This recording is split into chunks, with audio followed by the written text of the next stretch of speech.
Actually Appu sir ಬರ್ತಾರೆ ಅಂದ ತಕ್ಷಣ ನಂಗೆ ಫಸ್ಟ್ ಅನ್ಸೋದು ಅಣ್ಣವ್ರ ಮಗ ಅಂತ. ಏನ್ ಎಮೋಷನಲ್ ಒಬ್ಬ ಮನುಷ್ಯ ಅವ್ರ ಎದೆ ಒಳಗಡೆ ಇದೆಯೋ ಅದೇ ಈ ಕತೆ ಅಷ್ಟೇ. ಅವ್ರ ಕತೆ ಬರೀ ಕತೆ ಹೇಳುವಾಗಲ್ಲ, ನೀವು ದಿನ ಸೆಟಲ್ ಅಳ್ತಾನೆ ಇರೋದು. Actually biggest Appu sir fan, ಆಮೇಲೆ ಯುವರಾಜ್ ಕುಮಾರ್ ಅವರ ದೊಡ್ಡ ಅಭಿಮಾನಿ. ಸರಿ, ನಮ್ಮ ಕನ್ನಡದ ಜನತೆಗೆ ನಿಮ್ಮ ಪ್ರೀತಿಯ ವರ್ಷಿಣಿ ಅಂಬಿಗ. ಸೊ ಇವತ್ತು ನಮ್ಮೊಡನೆ ಯಾರು ಕೂತಿದ್ದೀರಾ ಅಂತ ನೋಡ್ತಾ ಇರ್ಬೋದು. ಸೊ ರತ್ನ ಮೂವಿಯ ಹೀರೋ ಸೊ ವರ್ಧಾ ಸರ್ ಇದ್ದಾರೆ. ಸೊ ಬನ್ನಿ ಮಾತಾಡ್ಸೋಣ, ರತ್ನ ಮೂವಿ ಬಗ್ಗೆ ತಿಳ್ಕೋಣ. ರತ್ನ ಅಂದ್ರೆ ನನಗೆ ನೆನಪಾಗೋದು ಯುವ ರತ್ನ ಅಂತ ಒಂದು ಇದು. ಸೊ ನಮ್ಮ ಅಪ್ಪು ಸರ್ ನೆನಪಾಗ್ತಾರೆ. ತಿಳಿಸ್ಕೊಡ್ತಾ ಇದ್ದೀನಿ. ಸರ್ ನಮಸ್ತೆ. ಸರ್ ಸರ್ ಹೇಳಿ, ಈ ಮೂವಿ ಒಪ್ಕೊಳ್ಳೋಕ್ಕೆ ರೀಸನ್ ಏನು? ಅಪ್ಪು ಸರ್, ಬೇರೆ ಕಾರಣ ಏನಿಲ್ಲ. ಒಂದೇ ಹೇಳ್ಬೇಕಂದ್ರೆ ಅಪ್ಪು ಸರ್, ಬೇರೆ ಕಾರಣ ಏನಿಲ್ಲ. ನೋಡ್ಕೊಳ್ಳೋಕೆ ಮೇನ್ ರೀಸನ್ ಅಪ್ಪು ಸರ್ ಅಷ್ಟೇ. ಹೌದು. ಓಕೆ. ಸೊ ಈ ಅಂದ್ರೆ ನಿಮ್ಮನ್ನ ಹೆಂಗ್ ಸೆಲೆಕ್ಟ್ ಮಾಡಿದ್ರು? ಇಲ್ಲ, ನಿರ್ದೇಶನ ನನ್ನ ಸ್ನೇಹಿತರು, ಇನ್ನೊಬ್ರ ಸ್ನೇಹಿತರ ಕಡೆಯಿಂದ ಸುಚಿತ್ ಅಂತ ಹೇಳಿ ಅವ್ರ ಕಡೆಯಿಂದ ಡೈರೆಕ್ಟರ್ ಹತ್ರ ಫೋನಲ್ಲಿ ಮಾತಾಡ್ಸಿದ್ರು. ಈ ಥರದ ಒಂದು ಸಿನಿಮಾ ಮಾಡ್ತಿದ್ದೀನಿ, ಒಂದ್ಸತಿ ಬನ್ನಿ ಮಾತಾಡೋಣ ಅಂತ. ಅಂದ್ರೆ ಅಪ್ಪು ಸರ್ದು ಇದ್ರೆ ಮ್ಯಾಟ್ರ್ ಹೇಳಿರ್ಲಿಲ್ಲ ಆಕ್ಚುಲಿ ಅವ್ರು. ಹಂಗೆ ಅವ್ರದ್ದು ಸ್ಟುಡಿಯೋಗೆ ಹೋದೆ. ಸ್ಟುಡಿಯೋಗೆ ಹೋಗಿ ಕುತ್ಕೊಂಡು ಮಾತಾಡೋಣ. ಸರಿ, ಇಲ್ಲ ಈ ಥರದೊಂದು ಪ್ಲ್ಯಾನ್ ಮಾಡ್ಕೊಂಡಿದ್ದೀನಿ ಅಂತಂದ್ರು. ನಾನು ಅಂದರೆ ಕತೆ ಹೇಳಲಿಲ್ಲ. ಸರಿ, ಹಿಂಗೆ ವಿಷಯ ಅಪ್ಪು ಸರ್ ಬಗ್ಗೆ ಅಂತ ಅಂದ್ಕೊಂಡ್ರು. ಹೇಳಿದ್ರು ನಾಳೆ ಸರ್ ಅಪ್ಪು ಸರ್ ಬಗ್ಗೆ ನೀವು ಮಾಡಿದ್ರೆ ನಾನು ಕತೆನೇ ಕೇಳಲ್ಲ, ಮಾಡ್ಬಿಡ್ತೀನಿ ಸರ್. ನಾನು ಅಪ್ಪು ಸರ್ ಅಭಿಮಾನಿಯಾಗಿ ಒಂದು ಪಾತ್ರ ಅದು ಹಂಗಂದ ತಕ್ಷಣ ಕತೆನೇ ಬೇಡ ಸರ್, ಹೇಳ್ಬಿಡಿ ನಾನು ಮಾಡ್ತೀನಿ ಅಂತಂದೆ. ಬಟ್ ಇಲ್ಲ ಕತೆ ಕೇಳಿ ನೀವು ಒಂದ್ಸಲ, ಅಥವಾ ನೀವು ಮಾಡ್ಬೇಕು ಕತೆ ಬೇಕು ಬೇಡ ಅನ್ನೋದಕ್ಕಲ್ಲ, ಅಟ್ಲೀಸ್ಟ್ ಆ್ಯಕ್ಟ್ ಮಾಡೋಕ್ಕಾರು ಒಂದು ಕತೆ ಗೊತ್ತಿರ್ಬೇಕಲ್ಲ, ನಾಲೆಡ್ಜ್ಗೆ ನಂಗೆ ಕತೆ ಏನಂತ ಆಕ್ಟ್ ಪಾತ್ರನ ಪ್ಲೇ ಮಾಡೋದು ಗೊತ್ತಿರ್ಬೇಕಲ್ಲ. ಹಂಗ ಕತೆ ಹೇಳಿದ್ರು. ತುಂಬಾ ಚೆನ್ನಾಗಿ ಮಾಡಿದ್ದಾರೆ, ಕತೆ ತುಂಬಾ ಚೆನ್ನಾಗಿ ಮಾಡಿದ್ದಾರೆ. ಅಪ್ಪು ಸರ್ನ ತಲೆಯಲ್ಲಿ ಇಟ್ಕೊಂಡೆ ಕತೆ ಮಾಡೋದು. ನೀವು ಐ ಥಿಂಕ್ ಮೋಸ್ಟ್ಲಿ ಅವ್ರು ಕತೆ ಹೇಳುವಾಗ ಅವರೇ ಹತ್ತಿ ಬಿಟ್ರು. ಆಕ್ಚುಲಿ ನಾನು ಸಿಕ್ಕಾಪಟ್ಟೆ ಎಮೋಷನಲ್ ಆದೆ ಕತೆ ಹೇಳುವಾಗ, ಕತೆ ಕೇಳುವಾಗ. ಕತೆ ಹೇಳೋ ಪಾಪ ಅವ್ರ ಕತೆ ಬರೀ ಕತೆ ಹೇಳುವಾಗಲ್ಲ, ನೀವು ದಿನ ಸೆಟಲ್ ಅಳ್ತಾನೆ ಇರೋದು. ಆಕ್ಚುಲಿ ಡೈರೆಕ್ಟರ್ ಆಕ್ಚುಲಿ ಪಾಪ ಒಂದೊಂದು ಸೀನ್ ಡೈರೆಕ್ಟರ್ ಬಂದ್ಬಿಟ್ಟು ಬಿಗ್ ಫ್ಯಾನ್ ಅಪ್ಪು ಸರ್ ಅಂತ ಕೇಳ್ಪಟ್ಟೆ. ಸಿಕ್ಕಾಪಟ್ಟೆ ದೊಡ್ಡ ಫ್ಯಾನ್ ಅವರು. ಅವ್ರನ್ನ ತಲೆ ಇಟ್ಕೊಂಡು ಅವ್ರಿಗೋಸ್ಕರನೇ ಈಗ ಹೆಂಗೆ ಆಗುತ್ತೆ ಅಂತ ಹೇಳಿದ್ರೆ, ತುಂಬಾ ಜನ ಅಭಿಮಾನಿಗಳು ಇರ್ತಾರೆ. ಒಂದಷ್ಟು ಜನಕ್ಕೆ ಏನು ಅಂದ್ರೆ ಅಭಿಮಾನಿಯಾಗಿ ಅವ್ರ ಪ್ರೀತಿ ಮಾಡ್ಬೋದು ಅಷ್ಟೇ, ಏನು ಮಾಡಕ್ ಆಗಲ್ಲ. ಸುಮ್ನೆ ಅವ್ರು ಲವ್ ಮಾಡಿರ್ತಾರೆ, ಇಲ್ಲ ಯಾವ್ದೋ ಒಂದು ಊರು ತುಂಬಾ ದೊಡ್ಡ ಊರಲ್ಲಿ ಇರ್ತಾರೆ, ಅವ್ರಿಗೆ ಏನು ಮಾಡಕ್ಕಾಗಲ್ಲ. ಬಟ್ ಇವರು ಆಸ್ ಎ ಅಭಿಮಾನಿಯಾಗಿ ಅವ್ರ ಮೇಲೆ ಈ ತರದ ಸಿನಿಮಾ ಮಾಡ್ಬೇಕು, ನಾನು ಅವ್ರ ಪರವಾಗಿ ಒಂದು ಈ ತರದ ಸಿನಿಮಾ ಮಾಡ್ಬೇಕು ಅಂತ ಹೇಳಿ ಮಾಡ್ರ. ಸರ್, ಇದು ಕತೆ ನಾನು ಏನಪ್ಪಾ ಅಂದ್ರೆ ಟ್ರೈಲರ್ ನೋಡಿದಾಗ ಅನ್ಸಿದ್ದು ಇದು ರಿಯಲ್ ಕತೆನಾ ಅಂತ ಅನ್ನಿಸ್ತು. ನಿಮ್ಗೆ ರಿಯಲ್ ಕತೆ ಇದೆಯಾ ಅಥವಾ? ಅಲ್ಲ, ಆಕ್ಚುಲಿ ಅಂತ ಹೇಳಿದ್ರೆ ಇದು ಎಲ್ರಿಗೂ ಅನ್ವಯಿಸುತ್ತೆ. ನನಗೆ, ನಿಮ್ಗೆ, ಅಥವಾ ಒಬ್ರು ಇಬ್ರು ಅಂತ, ಅಥವಾ ಬರೀ ಅಭಿಮಾನಿಗಳು ಅಂತನೂ ಅಲ್ಲ. ಕರ್ನಾಟಕದ ಕನ್ನಡದವರು ಅಂತ ಏನಿದಾರೋ, ಅಥವಾ ಬೇರೆ ಭಾಷೆ, ನೀವು ಬೇರೆ ಭಾಷೆಯಲ್ಲಿ ನೋಡಿದಿರ, ತುಂಬಾ ಟಿವಿ ಶೋಗಳೆಲ್ಲ ನೋಡಿ ಅವ್ರ ಬಗ್ಗೆ ಮಾತಾಡೋದು, ಬೇರೆ ಬೇರೆ ದೊಡ್ಡ ದೊಡ್ಡ ಹೀರೋಗಳು ಅವ್ರು ಇವರೆಲ್ಲ ಮಾತಾಡೋದೆಲ್ಲ ನಾನು ನೋಡಿದ್ದೀನಿ, ನೀವು ನೋಡಿರ್ತೀರ. ಅಪ್ಪು ಸರ್ನ ಪ್ರೀತಿ ಮಾಡೋರು ಎಲ್ಲೆಲ್ಲಿದಾರೋ, ಕನ್ನಡ ಬಿಟ್ಟು ಬೇರೆ ಭಾಷೆ ಇರ್ಬೋದು, ಎಲ್ಲ ಕಡೆ ಇದ್ದಾರೆ. ಪ್ರತಿಯೊಬ್ಬ ಅವ್ರು ದೊಡ್ಡ ಸೆಲೆಬ್ರಿಟಿ ಆಗ್ಬೇಕಾರು ಆಗಿರ್ಬೋದು, ಕಾಮನ್ ಮ್ಯಾನ್ ಆಗ್ಬೇಕಾರು ಆಗಿರ್ಬೋದು, ದೊಡ್ಡ ಬಿಸ್ನೆಸ್ ಮ್ಯಾನ್ ಆಗಿರ್ಬೋದು, ಒಬ್ಬ ರೈತ ಬೇಕಾರು ಆಗಿರ್ಬೋದು, ಪ್ರತಿಯೊಬ್ಬರ ಮನಸ್ಸೊಳಗಡೆ ಅಪ್ಪು ಸರ್ ಬಗ್ಗೆ ಏನ್ ಎಮೋಷನಲ್ ಒಬ್ಬ ಮನುಷ್ಯ ಅವ್ರ ಎದೆ ಒಳಗಡೆ ಇದೆಯೋ ಅದೇ ಈ ಕತೆ ಅಷ್ಟೇ. ಕತೆ ಕೇಳ್ಬೇಕಾದ್ರೆ ಅಂದ್ರೆ ಅಪ್ಪು ಸರ್ದಂತ ನಿಮ್ಗೆ ಹೋಗ್ಬೇಕಾದ್ರೆ ಗೊತ್ತಾಗಿರ್ಲಿಲ್ಲ. ಸೊ ಅಪ್ಪು ಸರ್ದಂತ ಹೇಳಿದ ತಕ್ಷಣ ನಿಮ್ಗೆ ಹೆಂಗ್ ಅನ್ನಿಸ್ತು? ಕತೆ ಕೇಳಿದ್ಮೇಲೆ ಹೆಂಗ್ ಅನ್ನಿಸ್ತು? ಇಲ್ಲ, ಅಲ್ಲಿ ಹೋಗಿ ಅಪ್ಪು ಸರ್ ಬಗ್ಗೆ ಮಾಡ್ತಿದ್ದೀರ ಅಂತ ಹೇಳಿದ ತಕ್ಷಣ ನಾನು ಯಾಕೆ ಮಾಡ್ಬೇಕು ಅಂತ ಅನಿಸ್ತು ಅಂತ ಹೇಳಿದ್ರೆ, ಅಂದ್ರೆ ಕತೆ ಬಿಗಿನಿಂಗ್ ಗೊತ್ತಲ್ಲ, ಅಪ್ಪು ಸರ್ ಅಂದ್ರೆ ಮಾಡ್ಬಿಡೋಣ ಸರ್ ಅಂತ ಅಂದಿದ್ದು ನಾನು. ಆಮೇಲೆ ಓವರ್ಲ ಕತೆ ಫುಲ್ ಕೇಳಾದ್ಮೇಲೆ ನಂಗನ್ಸಿದ್ದು ಅದೇ ಹೇಳಿದ್ರು, ಅವಾಗ ಎಷ್ಟೊಂದು ಸಾವಿರಾರು ಜನ ಅಭಿಮಾನಿಗಳಿದೆ, ಅವ್ರನ್ನ ಪ್ರೀತಿ ಮಾಡೋರಿದ್ದಾರೆ. ಅವ್ರು ಯಾರಿಗೂ ಸಿಗದಿರೋಂಥ ಒಂದು ಅವಕಾಶ ಇದೆ. ಈಗ ಓಕೆ, ಅಪ್ಪು ಸರ್ ಎಲ್ಲ ನಾವು ಕಳ್ಕೊಂಡಿದೀವಿ, ನಾವು ತಿರ್ಗಾ ಅದನ್ನೇ ಮಾತಾಡೋದು ಬೇಡ ಅನ್ಸುತ್ತೆ. ತಿರ್ಗಾ ಅದ್ ಮಾತಾಡ್ತಿರ್, ತಿರ್ಗಾ ಪದೇ ಅದ್ ಅವ್ರು ಇಲ್ಲ ಅನ್ನೋದು ಮಾತಾಡೋದು ಬೇಡ. ಆದ್ರೂ ನನಗನ್ಸಿದ್ದು, ಐ ಥಿಂಕ್ ಅವ್ರು ಇಲ್ಲದೆ ಹೋದ್ಮೇಲೆ ಅವ್ರ ಯಾರಿಗೂ ಅವ್ರ ಅಭಿಮಾನಿಗಳು ಸಿಗದೆ ಇರುವಂತ ಅವಕಾಶ ನನಗೆ ಆಸ್ ಅನ್ ಆಕ್ಟರ್ ನನಗೆ ಸಿಕ್ಕಿದೆ. ಎಷ್ಟು ಜನ ಅಭಿಮಾನಿ ಸಿಗುತ್ತೆ ಈ ತರದ ಅವ್ರ ಮೇಲೆ ಕತೆ ಸಿನಿಮಾ ಆದಾಗ ಅದನ್ನ ಪಾತ್ರ ಪ್ಲೇ ಮಾಡಕ್ ಸಿಗೋದು, ಅದು ನನಗೆ ಸಿಕ್ಕಿದಲ್ಲ. ಐ ಥಿಂಕ್ ನಾನು ಇಷ್ಟೊಂದು ಜನ ಅಭಿಮಾನಿಗಳು ನಾನು ಲಕ್ಕಿ ಅಂತ ಅನ್ಸುತ್ತೆ. ಓಕೆ ಸರ್, ಪ್ರೆಸೆಂಟ್ ಈ ಮೂವಿ ಇವಾಗ ರಿಲೀಸ್ ಆಗ್ತಾ ಇದೆ. ಅಪ್ಪು ಸರ್ ಇದ್ರೆ ಹೆಂಗಿರ್ತಿತ್ತು? ಅವ್ರು ನೋಡಿದ್ರೆ ಏನ್ ಹೇಳ್ತಾ ಇದ್ರು? ಅಲ್ಲ, ಅಪ್ಪು ಸರ್ ಆಕ್ಚುಲಿ ಇದ್ದಿದ್ರೆ ಈ ಸಿನಿಮಾ ಮಾಡ್ತಿರ್ಲಿಲ್ಲ. ಅವ್ರ ಅಭಿಮಾನ ನಾರ್ಮಲ್ ಆಗಿರೋದು. ಅಂದ್ರೆ ಒಂದೊಂದ್ಸತಿ ಏನ್ ಅನ್ಸುತ್ತೆ ಗೊತ್ತಾ, ಈ ಸಿನಿಮಾ ಬೇರೆ, ಬಟ್ ಆಕ್ಚುಲಿ ಅಪ್ಪು ಸರ್ ಇರ್ಬೇಕಾಗಿತ್ತು. ಈ ಸಿನಿಮಾ ಬರೋದೇ ಬೇಡ ಆಗಿತ್ತು ಅಷ್ಟೇ, ಇನ್ನೇನಿಲ್ಲ. ನಂಗೆ ಯಾವಾಗ್ಲೂ ಅನ್ಸುತ್ತೆ ಈ ಸಿನಿಮಾ ಬರುವ ಅವಶ್ಯಕತೆನೇ ಇರ್ಲಿಲ್ಲ. ಬಟ್ ಅಪ್ಪು ಸರ್ ಇಲ್ಲದೆ ಇರೋದನ್ನೇ ಈ ಕತೆ ಬಂದಿರೋದು, ಕತೆ ಮಾಡಿರೋದು. ನಮ್ಮ ನಿರ್ದೇಶಕರು ಏನಿದಾರೋ ಅವ್ರ ಒಳಗಿದ್ದ ಎಮೋಷನಲ್, ಕನ್ನಡಿಗರ ಎಮೋಷನ್ ಎಲ್ಲ ನಾನು ಜನಕ್ಕೆ ತೋರಿಸ್ಬೇಕು. ಈಗ ಅವ್ರು ಎಲ್ಲೂ ಹೊರಡೆ ಏನ್ ಆಸ್ ಎ ಅಭಿಮಾನಿಯಾಗಿ ಏನ್ ಮಾತಾಡಕ್ಕಾಗುತ್ತೆ, ಏನು ಮಾತಾಡಕ್ಕೆ ಸುಮ್ಮನೆ ಇರ್ತಾರೆ, ಅವ್ರ ಪಾಡಿಗೆ ಅವ್ರು ಇರ್ತಾರೆ.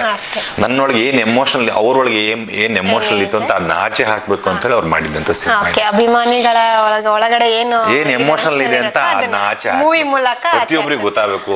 ನಿರ್ದೇಶಕರ ಎಮೋಷನಲ್ ಅವ್ರ ಆ ತರದನ್ನ ಮಾಡ್ಕೊಂಡು ಮಾಡಿದ್ದಾರೆ. ಓಕೆ ಸರ್, ಹೇಳ್ತೀನಿ ನಾನು. ಸೊ ಇಲ್ಲ ಅಂತ ಹೇಳಕ್ ಇಷ್ಟಪಡಲ್ಲ, ಪ್ರತಿಯೊಬ್ಬ ಅಪ್ಪು ಸರ್ ಇದ್ದಾರೆ. ಸೊ ಖಂಡಿತವಾಗ್ಲೂ ಈ ಮೂವಿ ಸಕ್ಸಸ್ ಕಂಡೇ ಕಾಣ್ತದೆ. ಯಾಕಂತಂದ್ರೆ ನಮ್ಮ ಅಪ್ಪು ಸರ್ ಅಭಿಮಾನಿಗಳು ತುಂಬಾ ಜನ ಇದ್ದಾರೆ, ಎಲ್ರು ಇಷ್ಟಪಟ್ಟು ನೋಡ್ತಾರೆ. ಸರ್, ಈ ಒಂದು ಕಾನ್ಸೆಪ್ಟ್ ಮೇಲೆ ಮಾಡ್ತಿದ್ದೀರಾ ಅಂತ ನೋಡ್ತಾರೆ ಅನ್ನೋ ರೀಸನ್ಗೆ ನೀವು ಒಪ್ಕೊಂಡ್ರ ಅಥವಾ ನಿಮ್ಗೆ ಇಷ್ಟ ಆಗಿ ನೀವು ಒಪ್ಕೊಂಡ್ರ? ಇಲ್ಲ, ಅಪ್ಪು ಸರ್ ಅಭಿಮಾನಿಗಳು ಅಥವಾ ಕನ್ನಡಿಗರು ನೋಡ್ತಾರೆ, ಈ ಸಿನಿಮಾನೆಲ್ಲ ನೋಡ್ಬಿಡ್ಬೇಕು ಅಥವಾ ನಾವು ಸ್ಟಾರ್ ಆಗ್ಬಿಡ್ಬೇಕು, ನಾವು ದೊಡ್ಡ ಹೀರೋ ಆಗ್ಬಿಟ್ಟು ಹಂಗ ಅದು ಯಾವ ತಾಟು ನನ್ನ ತಲೆಯೊಳಗೆ ಇಲ್ಲ, ನಿರ್ದೇಶಕ ತಲೆಯೊಳಗೆ ಇಲ್ಲ, ಅಥವಾ ತುಂಬಾ ಏನು ದುಡ್ಡು ಮಾಡ್ಬಿಡ್ಬೇಕು ಇದನ್ನ ಇಟ್ಕೊಂಡು ಆ ತರ ಯಾರ ತಲೆಯೊಳಗೆ ಒಂದ್ ಸಿನಿಮಾ ಮಾಡ್ಬೇಕು. ಎಷ್ಟ್ ಜನ ನೋಡ್ತಾರೋ ನೋಡ್ಲಿ, ನಮ್ಮ ಹತ್ರ ಎಷ್ಟಾಗದಷ್ಟು ಪ್ರಮೋಟ್ ಮಾಡ್ಕೊಳ್ಳೋಣ, ನಮ್ಮ ಪಡಿತಾನೋ ಥಿಯೇಟರ್ ಒಳಗೆ ಹಾಕೋಣ. ನನ್ನ ಅಭಿಮಾನ ಏನಿದೆಯೋ ಅದು ನಾನು ಜನಕ್ಕೆ ತೋರಿಸ್ಬೇಕಷ್ಟೇ. ನನ್ನ ಅಭಿಮಾನನ ಜನಕ್ಕೆ ತೋರಿಸ್ಬೇಕಂತ ನಿರ್ದೇಶಕರು ಮಾಡಿದ್ದು.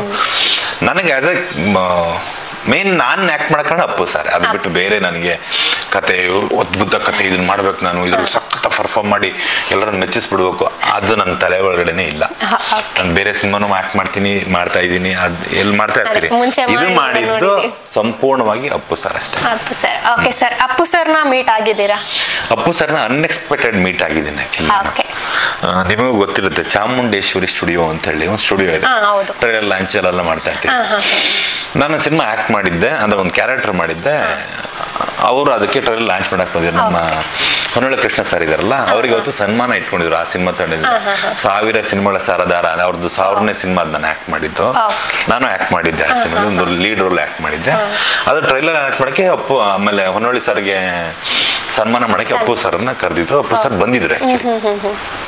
ಹಿಂಗ್ ಇದೇ ತರ ಸೀಟ್ಗಳು, ಒಂದು 5 ಸೀಟ್ಗಳಿದೆ ಮುಂದೆ ಒಬ್ಬ ಯಾರು ಗೆಸ್ಟ್ ಬರ್ತಾವ್ರಿಗೆ ಕೂತ್ಕೊಳ್ಳಕ್ಕೆ. ಹಿಂಗ್ ಹೋಗೋದಕ್ಕೊಂದು ದಾರಿ ಇದೆ. ಚಾಮುಂಡೇಶ್ವರಿ ನೀವು ನೋಡ್ರಿ ನಿಮ್ಗೆ ಗೊತ್ತಾಗಿರುತ್ತೆ. ಆಸ್ ಎ ಟೀಮ್ ನಾನು ಸುಮ್ಮನೆ ಹಿಂಗ್ ಗೋಡೆಗೆ ವಾಲ್ಕೊಂಡು ಹಿಂಗ್ ನಿಂತ್ಕೊಂಡಿದ್ದೆ, ಅಂದ್ರೆ ಹೋಗೋರು ಬರೋರು ಮಾತಾಡ್ಸ್ಕೊಂಡು ನಿಂತ್ಕೊಂಡು ಅಲ್ಲೇ ಸೈಡಿಗೆ ನಿಲ್ಸ್ಕೊಂಡು ಮಾತಾಡ್ತಿದ್ದೆ. ಅಪ್ಪು ಸರ್ ಹಿಂಗ್ ಕೂತಿದ್ರು. ಅವ್ರು 2 ಸಲ ಇಷ್ಟೇ ಹತ್ರ, ತುಂಬಾ ದೂರನಿಲ್ಲ, ಇಷ್ಟೇ ಹತ್ರ. ಅದು 2 ಸಲ ಹಿಂಗ್ ನೋಡಿದ್ರು, ಮತ್ತೆ ಹಿಂಗೆ ಇದ್ರು. ನಾನು 2 ಸಲ ನೋಡಿದ್ರು. ನಾನು ಅಣ್ಣವ್ರ ಮಗ ಅಲ್ಲ ಅಂತ ನೋಡಿದೆ, ಅಪ್ಪು ಸರ್ ಹತ್ರ ನೋಡ್ತಿರ್ಲಿಲ್ಲ. ಅಪ್ಪು ಸರ್ ನಾರ್ಮಲ್ ಹೀರೋನ ಎಲ್ಲರೂ ಇಷ್ಟಪಡ್ತೀರ ಅದಷ್ಟೇ ಇತ್ತು. ಆಮೇಲೆ ಅಪ್ಪು ಸರ್ನು ಅಂದ್ರೆ ಅದಕ್ಕಿಂತ ಮೊದಲು ಎಲ್ಲೋ 1-2 ಸಲ ನೋಡಿದ್ದೆ ಅಷ್ಟೇ, ಬಿಟ್ರೆ ಮಾತಾಡ್ಸಕ್ ಹೋಗಿರ್ಲಿಲ್ಲ. 2 ಸಲ ಹಿಂಗ್ ನೋಡಿದ್ರು ನನ್ನನ್ನ. ನಾನು ಹಿಂಗ್ ನೋಡ್ದೆ, ಅವ್ರು ನಾನು ನೋಡಿದ್ರೆ ನಾನು ಸುಮ್ಮನೆ ಆಕಡೆ ಸ್ಕ್ರೀನ್ ನೋಡ್ತಾ ಇದ್ದೆ. ಮತ್ತೆ ಹಿಂಗ್ ನೋಡಿದ್ರು, ಮತ್ತೆ ನಾನು ನೋಡ್ತಿದ್ದೆ, ಮತ್ತೆ ಸುಮ್ಮನೆ ಆ ಕಡೆ ಈ ಕಡೆ ಹಿಂಗ್ ನೋಡ್ತೀನಿ, ನನ್ನ ಯಾಕೆ ನೋಡ್ತೀರಿ ಇವ್ರು ಅಂತ ಅನ್ಕೊಂಡೆ ಆಕ್ಚುಲಿ ನಾನು. ಹಂಗಂದ ತಕ್ಷಣ ಹಿಂಗ್ ಕರೆದ್ರು ಅವರು, ಹಿಂಗ್ ಬನ್ನಿ ಅಂತ ಹಿಂಗ ಅಂದ್ರು. ನನ್ನ ಯಾಕೆ ಕರೀತೀರಿ ಅನ್ಕೊಂಡು ಹಿಂಗ್ ಹತ್ರ ಹೋದೆ. ಸರ್ ಅಂತಂದೆ, ನೀವು ಉಗ್ರಮಲ್ಲಿ ಆಕ್ಟ್ ಮಾಡಿದಿರಲ್ಲ ಅಂತ ಅಂದ್ರೆ. ನಾನು ಉಗ್ರಮಲ್ಲಿ ಆಕ್ಟ್ ಮಾಡಿದ್ದೆ, ನೀವು ಉಗ್ರಮಲ್ಲಿ ಆಕ್ಟ್ ಮಾಡಿದಿರಲ್ಲ ಅಂತ ಅಂದ್ರು. ಹಾ ಸರ್ ಅಂತ. ಓ, ಇದರಲ್ಲೂ ಮಾಡಿದ್ದೀರಾ ಅಂತ. ಹಾ ಸರ್ ಮಾಡಿದೀನಿ ಅಂತಂದೆ. ಓಕೆ, ಗುಡ್ ಹಿಂಗಂದ್ರೆ ಸುಮ್ಮನೆ ಹಿಂಗಂದ್ರೆ ಅಷ್ಟೇ. ನಂಗೆ ಅವತ್ತಿಗೆ ಅದೇನು ಅನ್ಸ್ಲಿಲ್ಲ. ಓಕೆ, ನಾನು ಮಾಡಿದ್ದೀನಿ, ಅವ್ರು ಕೇಳಿದಾರೆ, ಓಕೆ, ಖುಷಿಯಪ್ಪ ದೊಡ್ಡ ಹೀರೋ ನಾನು ಮಾತಾಡ್ಸಿದ್ರು ಅಂತ ಅನ್ಸುತ್ತೆ. ಈಗ ಅನ್ಸೋದು, ಯಾಕೆ ಮಾತಾಡ್ಸ್ಬೇಕಾಗಿದ್ದವ್ರು ನನ್ನನ್ನ ಅಂತ ಅವಶ್ಯಕತೆ ಅವ್ರಿಗೇನಿತ್ತು? ನಾನು ಯಾರು ಅಲ್ವಾ? ಅಷ್ಟು ದೊಡ್ಡ ನಟ ನಮ್ಮನ್ನ ಯಾರೋ ಒಂದು ಸಣ್ಣ ಪುಟ್ಟ ಪಾತ್ರಗಳು ಮಾಡ್ಕೊಂಡಿದ್ದು ನಟರುಗಳನ್ನ ಕರೆದು ಮಾತಾಡ್ಸೋ ಅವಶ್ಯಕತೆ ಇಲ್ಲ. ಅಂದ್ರೆ ಅವ್ರ ದೊಡ್ಡ ಗುಣಗಳು ಈಗ ಜನ ಎಲ್ಲ ಹೊಗಳ್ತಾ ಇರ್ತಾರೆ, ಗೊತ್ತಾ? ಅಥವಾ ಈಗ ನಾವು ಹೊಗಳ್ತಾ ಇರ್ತೀವಿ, ಜನನೂ ಹೊಗಳ್ತಾ ಇರ್ತಾರೆ. ಒಬ್ಬ ವ್ಯಕ್ತಿನ ಹೊಗಳಬೇಕು ಅಂತ ಹೇಳಿದ್ರೆ ಆ ವ್ಯಕ್ತಿಯಲ್ಲಿ ಏನಾರು ಒಂದು ದೇವ್ರ ಗುಣಗಳು ಇರ್ಬೇಕಂತ ಅಂತ ಅನ್ಸುತ್ತೆ. ಪ್ರತಿಯೊಬ್ಬರು ಹೊಳ್ತಾ ಇರ್ತಾರೆ. ಅವಾಗ ಅನ್ಸುತ್ತೆ, ಯಾರು ಸುಮ್ಮನೆ ನೆಗೆಟಿವ್ ಕಮೆಂಟ್ ಮಾಡ್ತಾರೆ, ಗೊತ್ತಾ? ಏನು ಹೊಳ್ತೀವಿ, ಯಾವಾಗಲೇ ಹೇಳ್ತಾ ಇರ್ತೀರಿ ಅಂತ ಹೇಳ್ತಾರೆ, ಗೊತ್ತಾ? ನನಗನ್ಸೋದು, ಸುಮ್ಮನೆ ಯಾರನ್ನ ಜಗತ್ತಿ ಯಾರನ್ನು ಹೊಗಳಲ್ಲ, ಸುಮ್ಮನೆ ಸಾಧ್ಯನೇ ಇಲ್ಲ. ನನ್ನನ್ನಾಗ್ಬೋದು, ನಿಮ್ಮನ್ನಾಗ್ಬೋದು, ಇನ್ನೊಬ್ರನ್ನಾಗ್ಬೋದು, ಯಾರನ್ನಾರ ಆಗ್ಬೋದು. ಸುಮಾರು ಜನ ಹೋಗಿದ್ದಾರೆ, ಬಿಟ್ಟು ಹೋಗಿದ್ದಾರೆ, ಇದ್ದಾರೆ, ಹಂಗಲ್ಲ, ಯಾರನ್ನು ಹೊಗಳಲ್ಲ. ಏನೋ ಹೊಗಳ್ತಾರೆ ಅಂದ್ರೆ ಅವರಲ್ಲಿ ಏನೋ ದೇವ್ರ ಗುಣಗಳಿತ್ತು. ಈ ತರದ ವಿಷಯಗಳು ನೋಡಿದಾಗ ಈ ಅವ್ರು ತೀರ್ ಹೋದ್ಮೇಲೆ ನನಗೆ ಅನಿಸ್ತಿರೋದು, ಈ ವಿಷಯ ನಂಗೆ ಸ್ಟ್ರೈಕ್ ಆಗಿದ್ದು ಅವ್ರು ತೀರ್ ಹೋದ್ಮೇಲೆ. ಅವ್ರು ಮಾತಾಡ್ಸೋ ನಂಗೆ ಏನು ಅನಿಸ್ತಿಲ್ಲ. ಓಕೆ, ಮಾತಾಡ್ಸೋ ದೊಡ್ಡ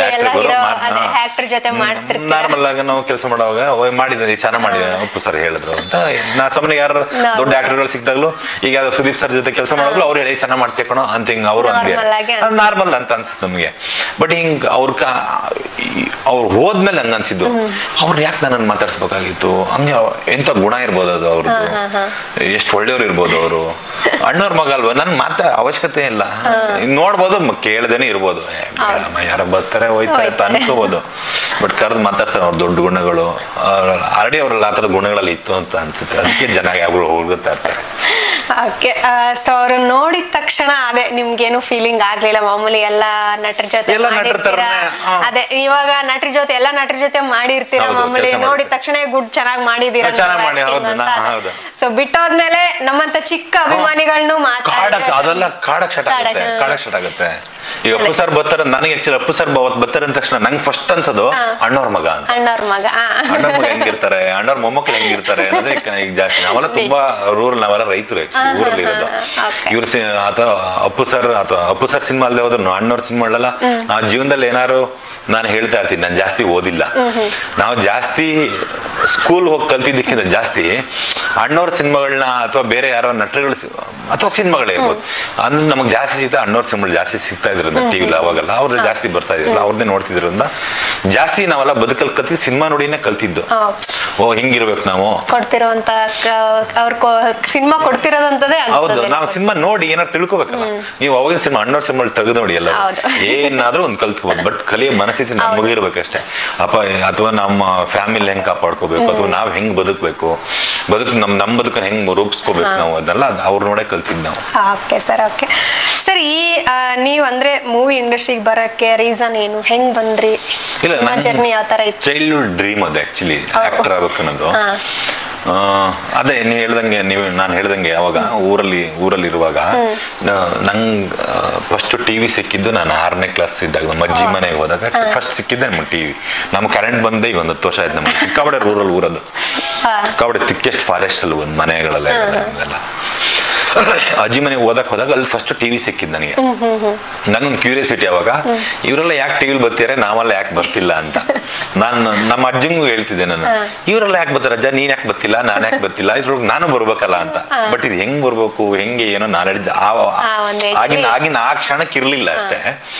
ಆಮೇಲೆ ಅದು ಸಿನಿಮಾ ದೊಡ್ಡರಾಗ್ತಾ ಆಮೇಲೆ ತೀರ್ಥಲ್ಲಿ ಓದಕ್ ಬಂದ್ವಿ. ಅಲ್ಲಿಂದ ಒಂದಷ್ಟು ಓದಿದ್ರೆ ತುಂಬಾ ದೊಡ್ಡದಲ್ಲ, ನಾವು ಓದಿದೆ 10th, ಅಟ್ಲೀಸ್ಟ್ ಅಲ್ಲಿವರೆಗೆ ಓದಕ್ಕೆಲ್ಲ ಬಂದ್ಮೇಲೆ ನಾಲೆಡ್ಜ್ ಗೊತ್ತಲ್ಲ, ಸಿನಿಮಾ ಇದನ್ನ ಆಕ್ಟರ್ ಬೆಂಗಳೂರಿಗೆ ಹೋಗ್ಬೇಕು, ಅಲ್ಲೋಗಿ ಆಕ್ಟ್ ಮಾಡ್ರೆ ಆಮೇಲೆ ಬರುವುದು ಅಂತಲ್ಲ. ಆಮೇಲೆ ಹಂಗ ಆ ಹುಚ್ಚು ತಲೆಗೆ ಹತ್ತಿದ್ದು ಹಂಗ ಬೆಂಗಳೂರಿಗೆ ಬಂದು ಆಕ್ಟರ್ ಆಗಿದ್ದೆ.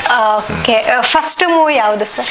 ನಾನು ಫಸ್ಟ್ ಆಕ್ಟ್ ಮಾಡಿದ್ದು ಗೆಳೆಯ ಅಂತ ಪ್ರಜ್ವಲ್ ಸರ್ ಸಿನಿಮಾ ಆಕ್ಟ್ ಮಾಡಿದ್ದೆ. ಆ ಟೈಮಲ್ಲಿ ಎಲ್ಲ ಒಟ್ಟಿಗೆ ಸುಮಾರು ಸಿನಿಮಾಗಳು, ತುಂಬಾ ಸಿನಿಮಾಗಳು, ಚೆಲುವಿನ ಚಿತ್ತಾರ, ಗೆಳೆಯ, ಅಲ್ಲಿ ನಾನು ಫಸ್ಟ್ ಆಕ್ಟ್ ಮಾಡಕ್ ಸ್ಟಾರ್ಟ್ ಮಾಡಿದ್ದು. ಅಲ್ಲಿಂದ ಇಲ್ಲಿವರೆಗೂ ಜರ್ನಿ ಬಂದಿದೆ. ಎಷ್ಟು ವರ್ಷ ಆಯ್ತು ಸರ್? ಆಯ್ತು, ಆಲ್ಮೋಸ್ಟ್ 12, 13, 14 ವರ್ಷ ಆಗೋಯ್ತು. 14 ವರ್ಷ ಆಯ್ತು.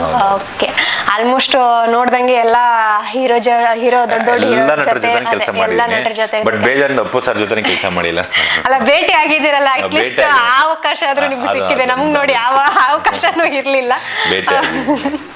ಓಕೆ ಸರ್, ಈ ಮೂವಿ ಬಗ್ಗೆ ಹೇಳ್ಬೇಕಂದ್ರೆ ಏನ್ ಹೇಳಕ್ ಇಷ್ಟಪಡ್ತೀರಾ? ನಿಮ್ಮ ಒಂದು ಮೂವಿಯಲ್ಲಿ ಏನಿದೆ ಜನಕ್ಕೆ ಹೇಳೋದು ಅಂತ ಹೇಳಿದ್ರೆ, ಎಲ್ಲರೂ ದಯವಿಟ್ಟು ತಲ್ಲಿರ್ಬೋದು ಥಿಯೇಟ್ರಿಗೆ ನೋಡಿ ಸಿನಿಮಾ. ನಾನು ಹೇಳಿದ ಅವಾಗ್ಲೂ ಹೇಳ್ತೇನೆ, ಏನೇನೋ ಪಿಕ್ಚರ್ ಮಾಡಬೇಕು ಅಥವಾ ಅಪ್ಪು ಸರ್ ನೇಮ್ನ ಎನ್ಕ್ಯಾಶ್ ಮಾಡಬೇಕು ಅಂತ ಹೇಳಿ ಮಾಡಿದ್ದು ಸಿನಿಮಾ ಅಲ್ಲ. ಅಭಿಮಾನಿಗಳ ಎಮೋಷನಲ್ ಏನಿತ್ತು ಆ ಟೈಮಲ್ಲಿ, ಅಭಿಮಾನಿಗಳ ಎಮೋಷನಲ್ ಏನಿತ್ತು ಅಂತ ಮಾಡಿದ ಸಿನಿಮಾ. ಬಟ್ ಅದು ಬೇರೆ ಬೇರೆ ಆಯಾಮ ಪಡ್ಕೊಂಡು ಕತೆ ಹೋಗ್ತಾ ಇರುತ್ತೆ, ಬೇರೆ ಬೇರೆ ಥರದ್ದು ಒಂದು ಟ್ವಿಸ್ಟ್ ಟರ್ನು ಆ ಥರ ಎಲ್ಲ ಮಾಡ್ಕೊಂಡು ಹೋಗ್ತಾ ಇರುತ್ತೆ. ಅಪ್ಪು ಸರ್ಗೋಸ್ಕರ ಬಂದು ಥಿಯೇಟರ್ ನೋಡಿ ಹೇಳ್ತೀನಿ, ಖಂಡಿತ ಇಷ್ಟ ಆಗುತ್ತೆ ಸಿನಿಮಾ. ನನ್ನ ಪ್ರಕಾರ ಎಲ್ಲ ಥಿಯೇಟರ್ ಬಂದು ಹತ್ಕೊಂಡು ಹೋಗ್ತಾರೆ, ಆ ಥರದೊಂದು ಕಂಟೆಂಟ್ ಅಂತ ಪಕ್ಕ ಇದೆ. ಸರ್, ಇದು ಶೂಟಿಂಗ್ ಎಲ್ಲ ಎಲ್ಲೆಲ್ಲ ಆಯ್ತು? ಇದೆ ಆಲ್ಮೋಸ್ಟ್ ಎಲ್ಲ ಬೆಂಗಳೂರು ಶೂಟ್ ಮಾಡಿದ್ದು ನಾವು. ಬೆಂಗಳೂರು ಆದ್ಮೇಲೆ ಹೊಸಪೇಟೆ ಶೂಟ್ ಮಾಡಿದ್ವಿ. ಹೊಸಪೇಟೆಲ್ ಒಂದಾಯ್ತು, ಒಂದು 8 ದಿನ ಶೂಟ್ ಮಾಡಿದ್ವಿ. ಮಿಕ್ಕಿದೆಲ್ಲ ಥ್ರೂಔಟ್ ಸಿನಿಮಾ ಬೆಂಗಳೂರು ಶೂಟ್. ಇದರಲ್ಲಿ ಅಂದ್ರೆ ಅಪ್ಪು ಫ್ಯಾನ್ಸ್, ರಿಯಲ್ ಫ್ಯಾನ್ಸ್ ಇದಾರಾ ಇದರಲ್ಲಿ? ಇಲ್ಲ, ಅಪ್ಪು ಅಂದ್ರೆ ನಾವೆಲ್ಲ ಇದೀವಲ್ಲ, ಎಲ್ಲ ಬಟ್ ಹೊಸಪೇಟೆ ಅಂದ ತಕ್ಷಣ ಸ್ವಲ್ಪ ನಂಗೆ ಬಂದಿರೋದು ಅಲ್ಲಿ ಅವ್ರನ್ನೇನಾದ್ರು ಯಾರು ಇಲ್ಲ. ನಾರ್ಮಲ್ ತುಂಬಾ ಪಾತ್ರಗಳು ಬರಲ್ಲ, ತುಂಬಾ ಕಡಿಮೆ ಪಾತ್ರಗಳು ಬರುತ್ತೆ. ಸೊ ಹಂಗಾಗಿ ಎಲ್ಲ ನಾರ್ಮಲ್ ಕಲಾವಿದರನ್ನೇ ಬೆಳೆಸ್ಕೊಂಡು ಮಾಡಿದ್ವಿ. ಬಟ್ ಎಲ್ಲರೂ ಅಪ್ಪು ಸರ್ ಫ್ಯಾನ್ ಎಲ್ಲರೂ. ಓಕೆ ಸರ್, ಎಷ್ಟು ದಿನ ಆಯ್ತು ಶೂಟಿಂಗ್ ಎಲ್ಲ ಸರ್? ಇದು ಓವರ್ಲಾಕ್ ಶೂಟಿಂಗ್ ಅಲ್ಲಿ ಒಂದು 35 ಡೇಸ್ ಶೂಟ್ ಮಾಡಿದ್ವಿ. ಓವರ್ಲಾಕ್ ಸಿನಿಮಾ ಶೂಟ್ ಮಾಡಿ. ಸೊ ಸಾಂಗ್ಸ್ ಏನಾದ್ರು ಇದಾವ ಸರ್ ಇದ್ರಲ್ಲಿ? ಹೌದು, ಆಕ್ಚುಲಿ ಇವತ್ತು ಒಂದು ಸಾಂಗ್ ರಿಲೀಸ್ ಆಗಿದೆ. ಈಗ 2 ಗಂಟೆ ಒಂದು ಸಾಂಗ್ ರಿಲೀಸ್ ಆಗಿದೆ. ಬೇರೆ 4 ಸಾಂಗ್ ಇದೆ. 4 ಸಾಂಗ್ಸ್ ಇದೆ. ಅಪ್ಪು ಸರ್ ಮೇಲೆ ಒಂದು ಸಾಂಗ್ ಇದೆ. ಅಪ್ಪು ಸರ್ ಮೇಲೆ ಒಂದು ಸಾಂಗ್. ಫೈಟ್ ಸೀನ್ಸ್ ಏನಾದ್ರು ಇಲ್ಲ ಫೈಟ್ ಏನಿಲ್ಲ, ಎಮೋಷನಲ್ ಆಗಿ ಒಂದು ಎಮೋಷನಲ್ ಬಿಗಿನಿಂಗ್ ಇಂದ ಎಂಡ್ವರೆಗೂ ಒಂದು ಎಮೋಷನಲ್ ಸಿನಿಮಾ. ಫ್ಲಾಶ್ ಬ್ಯಾಕ್ ಏನ್ ಬರುತ್ತೋ ಅದ್ರಲ್ಲಿ ಒಂದಷ್ಟು ಎಮೋಷನಲ್ ಇಲ್ಲ ಅನ್ನೋದು ಬಿಟ್ರೆ ಓವರ್ಲಾಕ್ ಸಿನಿಮಾ ಒಂದು emotional package cinema. Okay sir, biggest Appu sir fan, ಆಮೇಲೆ ಯುವರಾಜ್ ಕುಮಾರ್ ಅವರ ದೊಡ್ಡ ಅಭಿಮಾನಿ. ಥ್ಯಾಂಕ್ ಯು ಹೇಳ್ತೀನಿ ಅವರಿಗೆ ನಮ್ಮ ಬಂದಿದ್ದಕ್ಕೆ. ಎಲ್ಲ ಸಬ್ಸ್ಕ್ರೈಬರ್ಗೂ ನಾನು ಹೇಳೋದು, ಇದೇ 19ನೇ ತಾರೀಕು ಸಿನಿಮಾ ರಿಲೀಸ್ ಆಗ್ತಿದೆ. ಪ್ರತಿಯೊಬ್ಬರು ನಿಮ್ಮ ಎಲ್ಲೆಲ್ಲಿ ಸಿನಿಮಾ ರಿಲೀಸ್ ಆಗುತ್ತೋ ನಿಮ್ಮ ಹತ್ರದಲ್ಲಿ ಎಲ್ಲರೂ ಥಿಯೇಟ್ರಿಗೆ ಹೋಗಿ ಸಿನಿಮಾ ನೋಡಿ. ಅಪ್ಪು ಸರ್ಗೋಸ್ಕರ ಸಿನಿಮಾ ನೋಡಿ. ನಿಮ್ಮ ಎಮೋಷನಲ್ನೇ ಕ್ಯಾಪ್ಚರ್ ಮಾಡಿದ್ವಿ, ಬೇರೆ ಏನು ಮಾಡಿಲ್ಲ. ನಿಮ್ಮೊಳಗೆ ಏನು ಎಮೋಷನಲ್ ಇತ್ತು ಅದನ್ನೇ ಕ್ಯಾಪ್ಚರ್ ಮಾಡಿದ್ವಿ ಅಂತ ಹೇಳಕ್ಕೆ ಇಷ್ಟಪಡ್ತೀನಿ. Okay sir, thank you sir. ಬಿಡು ಮಾಡಿ ನಮ್ಗೆ ಇಂಟರ್ವ್ಯೂ ಕೊಟ್ಟಿದ್ದಕ್ಕೆ ಥ್ಯಾಂಕ್ ಯು ಸೋ ಮಚ್.